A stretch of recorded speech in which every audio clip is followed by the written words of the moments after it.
இதுவரையிலும் எந்த நாட்டிலையுமே ஜனாதிபதி கோர்ட்டுக்கு வந்ததில்லை. இவனுக்கு பண்ண கூத்தில் ஜனாதிபதி கோர்ட்டுக்கு வர அளவு கொண்டு வந்து விட்டானுங்கிறாங்க. சட்ட நிபுணர்கள் அதுதான் சொல்கிறாங்க. இதுக்கு அந்த மாதிரி கேள்வி கேட்டதுக்கு கோர்ட்டுக்கு வர வேண்டியது. இப்போ இன்றைக்கி அந்த கவர்னர் வந்து இக்கத்தப்பா ஆடினார். இல்லை, இப்போ 4 மாதத்துக்கு இன்றைக்கி ஒப்புதல் கொடுத்துருக்குறாருல. அப்புறம் அது அன்றைக்கே கொடுத்துருக்கலாம். என்னத்துக்கு இந்த ஆட்டம்? இப்போ என்னாச்சு? எங்கே போய் மூஞ்சி வச்சுக்க, கருவாட்டு பறி கொடுத்த பாப்பாத்தி மாதிரி தானே உட்காந்துருக்கேன். இந்த கேள்வி கேட்டதன் மூலமாக ஆக்ஷன் எடுக்க வேண்டியதாக போச்சு. யார்? தமிழ்நாடு சட்டமன்ற ஆக்ஷன் எடுக்கல. குடியரசுத் தலைவர் கேள்வி கேட்டதுனால இவர் பயந்துக்க வேண்டியதா போச்சு. எப்படி இருக்குது பாருங்க. உங்கள்கிட்ட ஸ்டாலின் வந்து நிற்கவே இல்லை, உன்னை பார்க்கவே இல்லை, தடுமாறுற, சட்டப்பேட்டெல்லாம் கிழிஞ்சு நிற்கிற, நிர்வாணமா நின்றுகிட்டு இருக்கு. நீ பண்ண கூத்துல குடியரசுத் தலைவருக்கு பதவிக்கு ஆபத்து வர அளவுக்கு கொண்டு போய் விட்டுருக்கிற. புரியுதாப்போ எங்க போயிருக்குதுன்னு? ஆக என்ன ஆயிருக்குதுன்னா, மோடியினுடைய எதேச்ச அதிகாரம், அந்த சங்கிகளுடைய எதேச்ச அதிகாரத்தை தடுத்து நிறுத்தக்கூடிய சக்தி இன்னைக்கு தமிழ்நாடு அரசாங்கத்துக்கு மட்டும்தான், அது ஸ்டாலின் ஒருத்தருக்கு தான் இருக்குதுங்கிறது இப்ப தெரியும். குடியரசுத் தலைவருடைய செக்ரட்டேரியட்ல இருக்கவங்க இந்த கேள்விகளை எழுதி கொடுக்கும்போது அவங்க ஒரு தடவை பார்த்துருக்கும். அவங்க என்ன பண்ணுவாங்க? அமித்ஷா எழுதி கொடுக்குறாரு, பயத்தில் இருக்கிறாங்க. ஒரு குடியரசுத் தலைவராக இருக்காங்க, நாடாளுமன்ற திறப்பு விழாவுக்கு வராதேனாக்கு வரல, ஒரு கோயில் திறப்பு விழாவுக்கு உன்னை கூப்பிட முடியாதுனாக்கு வரல. அந்த அளவுக்கு அந்த மாதிரி இருக்குது. அதனால தான் அந்த மாதிரி பதவியை கொடுத்தாங்க. எப்போவுமே ஒன்றிய அரசுக்கு தலைவலியாக இருக்கிறது தமிழ்நாடு. இப்போ இந்த கேள்விக்கு தான் இத்தனை இந்த 14 கேள்விகளுமே வந்து தமிழ்நாடு அரசாங்கத்துக்கு போட்ட வழக்குக்கு கொடுத்த தீர்ப்பை எதிர்த்து தான் இவ்வளோ வந்திருக்கு. ஆக நேரடியாக நிற்கிது. நமக்கு ஒரு மகிழ்ச்சி. மாநில சுயாட்சி பெருசாக வந்திருக்குது. ஒன்றிய அரசுக்கு உச்ச நீதிமன்றத்தை கேள்வி கேட்குற அளவுக்கு கொண்டு போய் நிறுத்தி வச்சிருச்சு. லிபர்டி தமிழ் நேயர்களுக்கு வணக்கம். இன்றைய நேர்காணலில் நாம் சந்திக்க இருப்பவர் மருத்துவர் ஐயா டாக்டர் காந்தராஜ் அவர்கள். வணக்கம் சார். குடியரசுத் தலைவர் உச்சநீதிமன்றத்திட்ட ஒரு 14 கேள்விகளை கேட்டிருக்காங்க. அந்த ஆளுநர் விவகாரத்தில் தமிழ்நாடு அரசு தொடர்ந்த வழக்கில் கால நிர்ணயம் செய்கிறத ஏற்றுக்கொள்ள முடியாது, அரசியலமைப்பு சட்டத்தில் இல்லை, நீங்கள் எப்படி நிர்ணயம் எங்களை நிர்பந்திக்க முடியும்னு சொல்லி ஒரு 14 கேள்விகளை கேட்டிருக்கிறாரு. இந்த விஷயத்தை நீங்கள் எப்படி பார்க்குறீங்க? குடியரசுத் தலைவர் இது வந்து கேட்குறது கேட்கலாம், கேட்கறதுக்கு கூட ரைட்ஸ் இருக்குது.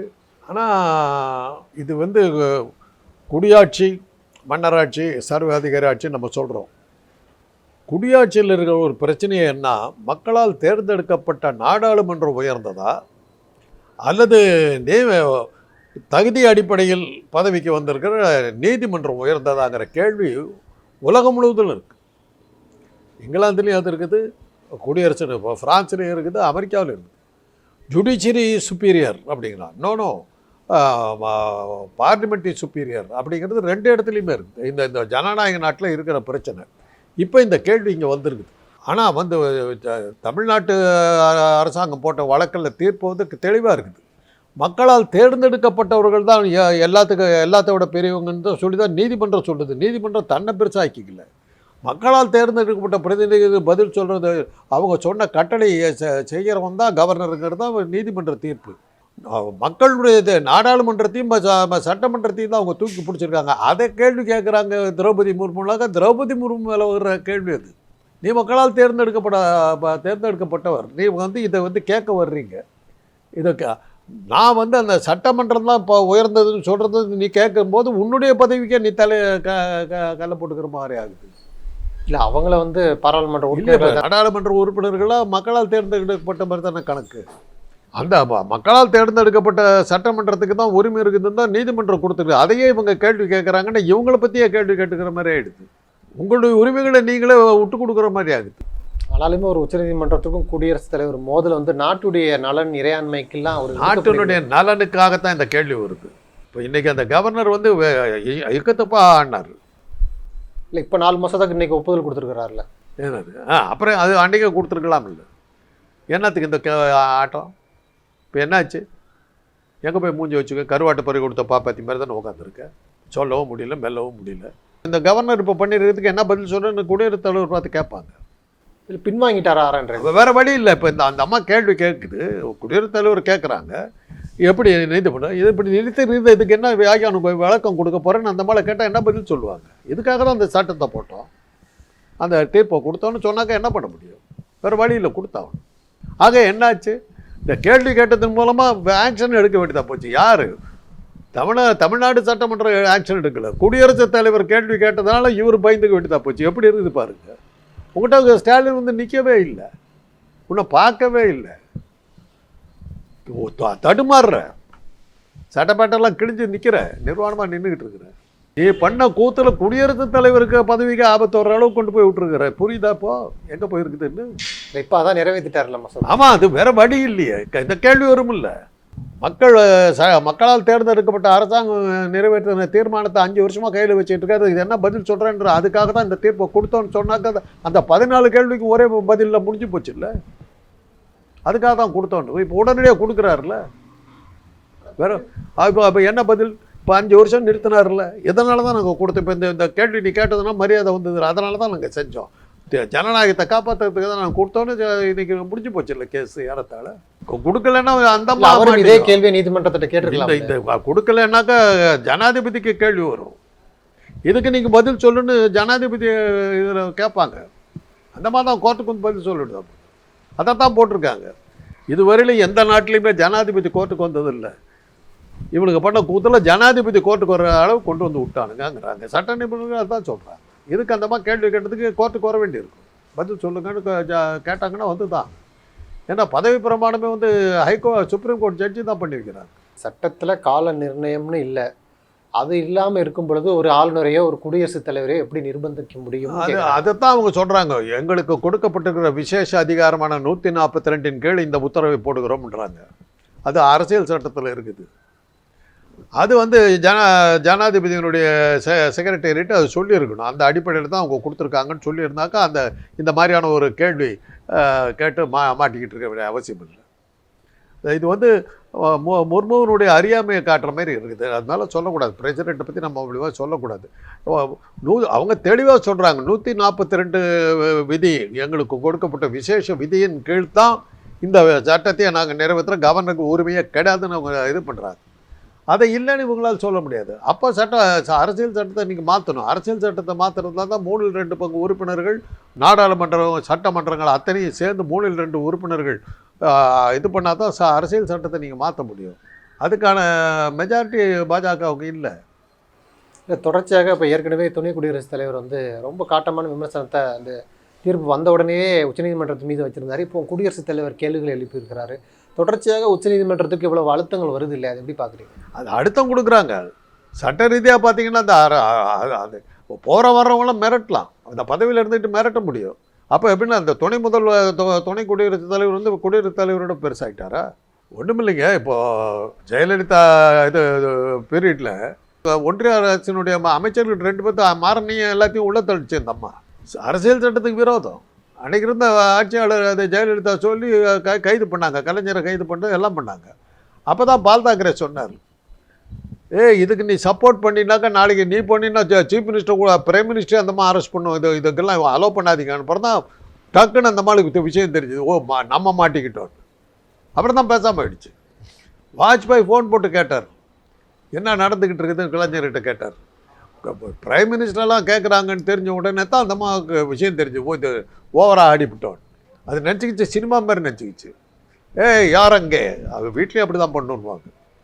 ஆளுங்களை கூப்பிடுறதுக்கு கைத்தட்டுமா, யார் அங்கே அதை தானே ஒரு சிண்ட்ரெல்லாவாகவும் ஒரு பிரின்சஸாகவும் நினச்சிக்கிட்டு அந்த மாதிரி ஒரு போலியான வாழ்க்கை வாழ்ந்துக்கிட்டு அதைத்தான் சொல்ல வர. இப்போ வந்து குடியரசுத் தலைவருடைய செக்ரட்டேரியட்டில் இருக்கவங்க வந்து இந்த கேள்விகளை எழுதி கொடுக்கும்போது அவங்க ஒரு தடவை பார்த்துருக்கணும். அவங்க என்ன பண்ணுவாங்க? அமித்ஷா எழுதி கொடுக்குறாரு, பயத்தில் இருக்கிறாங்க. ஏன் அவங்க டைரெக்டாக இது பண்ணாமல் குடியரசுத் தலைவர் மூலமாக சொன்னதுக்கு ஏங்க? ஒரு குடியரசுத் தலைவராக இருக்காங்க, நாடாளுமன்ற திறப்பு விழாவுக்கு வராதேனாக்கும் வரல, ஒரு கோயில் திறப்பு விழாவுக்கு உன்னை கூப்பிட முடியாதுன்னா வரல. அந்த அளவுக்கு அந்த மாதிரி இருக்குது. அதனால தான் அந்த மாதிரி பதவியை கொடுத்தாங்க. அது அவமானப்படுத்துகிறாங்க, கேவலப்படுத்துகிறாங்க. ஒரு பெண்ணை அவமானப்படுத்துகிறாங்க, ஒரு விதவையை அவமானப்படுத்துகிறாங்க. இவ்வளோவங்க அவமானப்படுத்திக்கிட்டு இருக்காங்க. இதுக்காக மகளிர் ராணி ஏதாவது கவலைப்பட்டுச்சா? இதுக்காக போராட வேண்டிய பட்டியலினத்துக்காரர்கள் கவலைப்பட்டாங்களா? சட்டம் படிக்காத நானே இவ்வளோ கேள்வி கேட்குறேன். சட்டம் தெரிஞ்சவங்க எவ்வளோ கேள்வி கேட்பாங்க. அது இன்றைக்கி இருக்கிற ஒரு சூழ்நிலையில் இந்த நாட்டில் ஒரு நிலையாக ஒரு ஒழுங்கான அரசாங்கம் நடக்கிறதா தெரியலை. எல்லா விதிகளும் மீறப்படுகின்றன. எல்லாத்தையும் தூக்கி அடிக்கிறாங்க. எதை வேணாலும் செய்கிறாங்க, எதை வேணாலும் இது பண்ணுறாங்க. கேட்குறதுக்கு ஒரு திறமை இல்லை. ஏதோ சில நீதிபதிகள் வந்து சில தீர்ப்புகள் மூலமாக கொஞ்சம் சட்டம் ஒழுங்கு நிலைநிறுத்திக்கிட்டு இருக்காங்கிறத தவிர நாடு முழுக்க அப்படி தாங்க இருக்குது. எந்த ஊரில் என்ன நடக்குதுன்னே தெரியல. இல்லை, அவங்க கேள்வி கேட்குறாங்க, அவங்களுடைய ஏதாவது சந்தேகம் இருக்குன்னு கூட வச்சுக்கோங்களேன். தமிழக முதல்வர் ஏன் கொந்தளிக்கிறாரு, எல்லாரும் ஒன்று கூடி இதை எதிர்க்கணும்னு சொல்கிறாரு, ஓவர் ரியாக்ட் பண்ணுறாருன்னு அண்ணாமலை சொல்கிறார். யார் கேட்குறது? அண்ணாமலை சொல்கிறார். அண்ணாமலை விட்டுருக்கு. அவருக்கு என்ன திருப்பம் அவர் இன்னும் எங்கேயோ வேலைக்கு போயிட்டார், எங்கேயோ செக்யூரிட்டி ஆஃபீஸராக போயிருக்காருனாங்க. அரசியலில் இருக்கார் அவர், ஏதோ ஒரு கம்பெனியில் செக்யூரிட்டி ஆஃபீஸராக போயிட்டார். ஆடு மாடு மேய்ச்சிட்டு நிம்மதியாக இருக்காங்கிறாரு. சரி, அது அவருக்கு அதை பற்றி தெரியறதுக்கு சான்ஸ் இல்லை. ஏன்னா கவர்னருக்கு கீழே தான் பல்கலைக்கழகம் இருக்குதுங்கிறதே தெரியாமல் சவுக்கெடுத்து அடிச்சுக்கிட்டு அவங்க ஆளுக்கு ஸ்டவ் அடிச்சுக்கிட்டோம். அவருடைய நாலேஜுக்கெல்லாம் பதில் சொல்ல முடியாது. ஸ்டாலின் ஏன் பயப்படுறாரு? ஸ்டாலின் பயப்படலைங்க. அவர் போட்ட வழக்குக்கு வந்த தீர்ப்பை தான் இந்த அம்மா கேள்வி கேட்குது. இது உங்களுக்கு இது ஒரு நெறியாளருக்கு இது தெரியலையா? தெரியும். ஒரு கேள்வியை உச்சநீதிமன்றத்தில் 2 கேள்வி கேட்டால் இவர் ஏன் பயப்படுறாரு? கரெக்ட். தமிழ்நாடு அரசு போட்ட வழக்குக்கு கொடுத்த தீர்ப்பு தான் இந்த 13 கேள்விகளும். 14. ஆமாம், சரி, சாரி, ஒரு நம்பர் விட்டு போச்சு. 14 கேள்விகள். ஆக என்ன ஆயிருக்குதுன்னா, இன்னைக்கு மோடியினுடைய எதேச்சாதிகாரம், அந்த சங்கிகளுடைய எதேச்சாதிகாரத்தை தடுத்து நிறுத்தக்கூடிய சக்தி இன்னைக்கு தமிழ்நாடு அரசாங்கத்துக்கு மட்டும்தான். அது திமுக அரசில் இருக்கிற ஸ்டாலின் ஒருத்தருக்கு தான் இருக்குதுங்கிறது இப்போ தெரியுது. இது அது எதை நினைவுபடுத்துதுன்னா, எமர்ஜென்சி டைமில் இந்திரா காந்தி பிரைம் மினிஸ்டர், எந்த பதவியிலுமே இல்லாத அவங்க மகன் சஞ்சய் காந்தி வந்து எல்லா ஆட்சியை கையில் எடுத்து நடத்துகிறாப்படி. எம்ஜிஆர் ஒரே ஆள் தாங்க இந்தியாவில் கேள்வி கேட்டவர். யார் பிரதம மந்திரி என்பதை திட்டவட்டமாக ஒன்றிய அரசு சொல்ல வேண்டும். இரட்டை தலைமை இந்தியா ஏற்காது அப்படின்னார். சஞ்சய் காந்திக்கு எகென்ஸ்டாக அறிக்கை கொடுத்த ஒரே ஆள் அன்னைக்கு தமிழக முதலமைச்சர் அமைச்சராக இருந்த எம்ஜிஆர். எப்போவுமே ஒன்றிய அரசுக்கு தலைவலியாக இருக்கிறது தமிழ்நாடு தான். இப்போ இந்த கேள்விக்கு தான் இத்தனை இந்த 14 கேள்விகளுமே வந்து தமிழ்நாடு அரசாங்கத்துக்கு போட்ட வழக்குக்கு கொடுத்த தீர்ப்பை எதிர்த்து தான் இவ்வளோ வந்திருக்கு. ஆக நேரடியாக நிற்கிது. நமக்கு ஒரு மகிழ்ச்சி. மாநில சுயாட்சி பெருசாக வந்திருக்குது. ஒன்றிய அரசு கேள்வி கேட்குற அளவுக்கு, உச்ச நீதிமன்றத்தை கேள்வி கேட்குற அளவுக்கு கொண்டு போய் நிறுத்தி வச்சிருச்சு.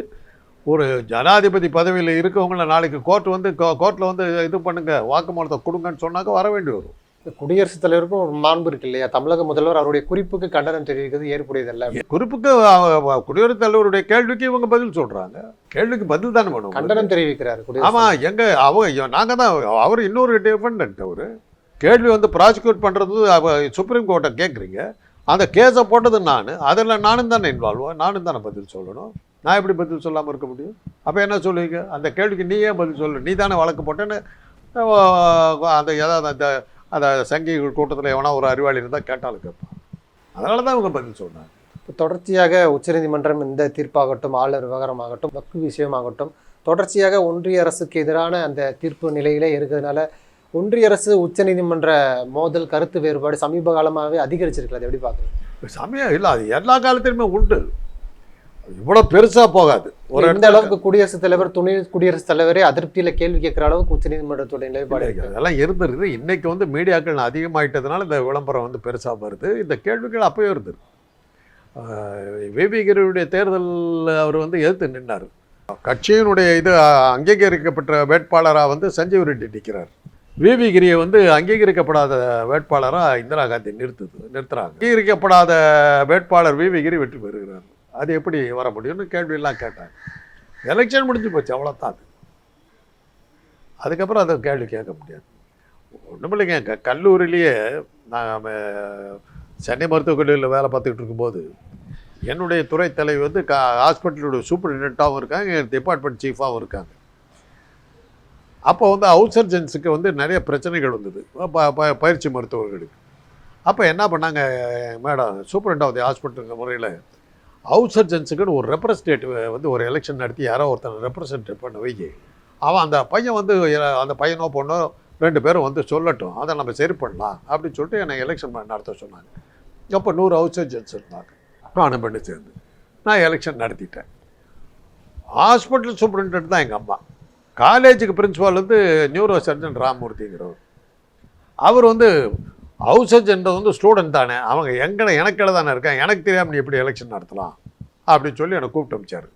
எங்கள் மேடத்துக்கு சொல்லாமல் டைரெக்டாக என்ன கூப்பிட்டாங்கன்னா, ஜூனியர் மோஸ்ட் ஆஃபீஸர், அதாவது ஒரு அட்டண்டருக்கு கொஞ்சம் மேலே, அவ்வளோதான், அசிஸ்டன்ட் சர்ஜன், அவ்வளோதான். நான் கூப்பிட்டு அமிச்சார். போயிட்டேன். அந்த பசங்களையும் கூட்டிகிட்டு வாங்க. அந்த பொண்ணு அந்த பையன் 2 பேரும் 2 ஹவுஸ் சர்ஜனும் கூட்டிகிட்டு போயிட்டேன். போய் உட்காந்த உடனே எப்படி நீ எலெக்ஷன் நடத்தலான்னா, எனக்கு அதுக்கு சம்மந்தம் இல்லை. எங்கள் மேடம் சொன்னாங்க, நான் அவங்களுக்கு கீழே வேலை பார்க்குறேன். அவங்க எலெக்ஷன் நடத்தினாங்க, நடத்திட்டேன். ஹவுஸ் சர்ஜன் பூரா ஹாஸ்பிட்டலில் தான் ஒர்க் பண்ணுறான். அவங்க மேடமும் தான் அவங்களுக்கு சீஃபு. அதனால் நான் நடத்தினேன்.